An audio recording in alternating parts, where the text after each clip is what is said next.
আটপৌরে জীবনচর্যার মধ্যেই সুউচ্চ চিন্তনের ও মননের বিকাশ ঘটুক।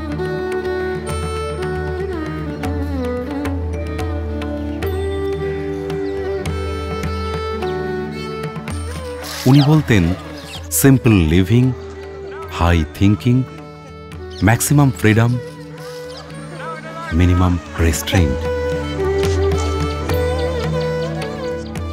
স্বামীজি সেই প্রত্যাশা পূরণ করে আজও আশ্রমিকদের জীবনে সেই আদর্শ প্রবহমান।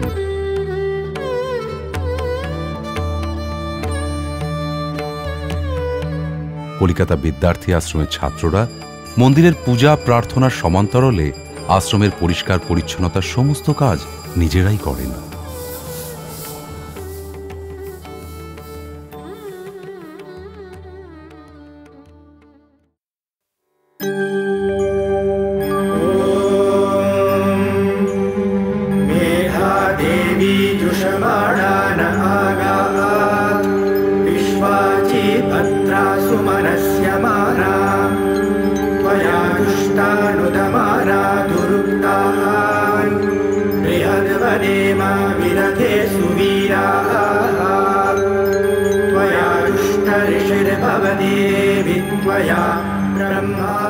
আজ থেকে শতবর্ষ আগে যে আশ্রমের সূচনা, তা এখন শাখা প্রশাখা বিস্তার করে ফুলে ফলে পল্লবিত বিশাল মহিরুহে পরিণত হয়েছে।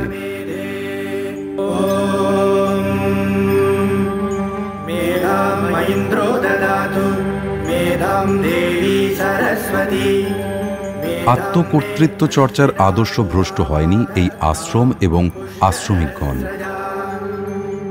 শ্রীরামকৃষ্ণ, শ্রীমা শারদা ও বিবেকানন্দের ভাবতরঙ্গের নৃত্যপর গতি আশ্রমের শাশ্বত ভাবাদর্শের মধ্যে চিরপ্রবহমান।